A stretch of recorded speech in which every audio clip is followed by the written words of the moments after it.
You wake up on a Tuesday morning, look at your calendar, and realize you haven't had a conversation that wasn't about work, bills or groceries in over a week. You check your phone. Your old college friends are posting photos of their new babies, their weddings or their exotic vacations. You feel a strange hollow ache in your chest. You are lonely, but you are also exhausted. You tell yourself, I am just busy. But deep down you know the truth. You have forgotten how to make friends. It feels like a skill you left behind in your 20s, a language you no longer speak. In your early 20s, friendship was easy. It was accidental. You were sitting in the same lecture hall, living in the same dorm, or working the same entry-level job. Friendship happened by proximity. You were forced into each other's company, and chemistry bloomed from there. But then, life happened. You graduated, you moved to a new city, your friends moved to different time zones. You started a career that demands 60 hours a week. Suddenly the people you thought would be in your life forever are just names on a social media feed. We tell ourselves we will stay in touch. We send the occasional we should grab coffee text, which both sides know is a polite lie. We try dating apps hoping to find a partner, but friendship is rarely the goal there. We treat socializing like a chore, another task on an already overflowing to-do list. We feel like we are failing at being human, but the reality is much simpler. The architecture of our lives has changed, and we are still trying to use the old blueprints. I was stuck in this cycle for years. I tried the big networking mixers, the loud bars, and the crowded social events. They were nightmares. You stand there with a lukewarm drink, talking to a stranger for 3 minutes about the weather, only to never see them again.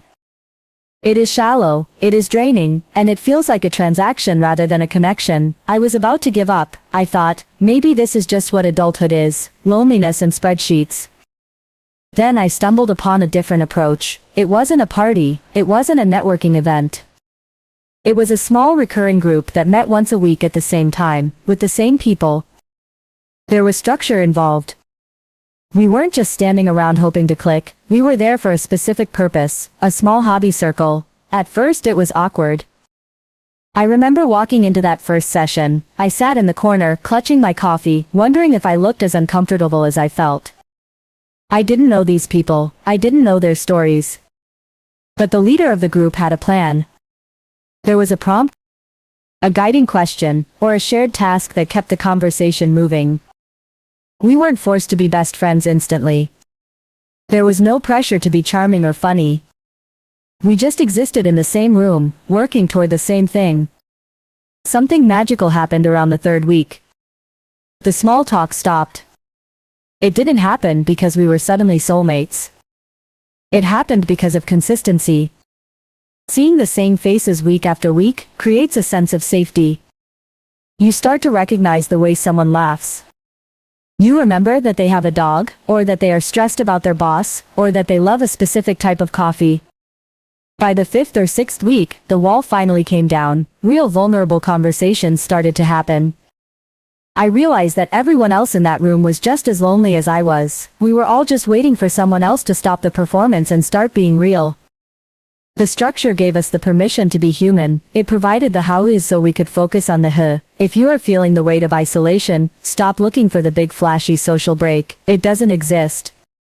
Instead, look for the small, the recurring, and the intentional. Join a book club, find a local hobby circle, or start a dinner rotation. It doesn't matter what the group is about, it only matters that it is consistent. Consistency is the secret ingredient that turns strangers into acquaintances, and acquaintances into friends. We often wait for the spark of friendship, but the spark is a myth.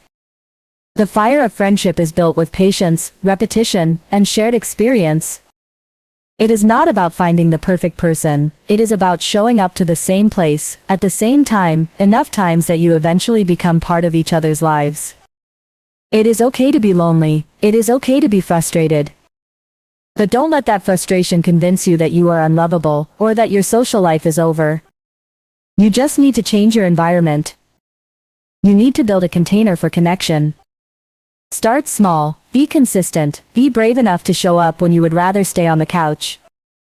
What is one hobby or interest you have been meaning to explore? What is one group you could join this week to start building your own circle? Share your plans in the comments below, and let's hold each other accountable. You might just find the community you have been looking for, right in your own neighborhood. Thank you for watching, and I will see you in the next one.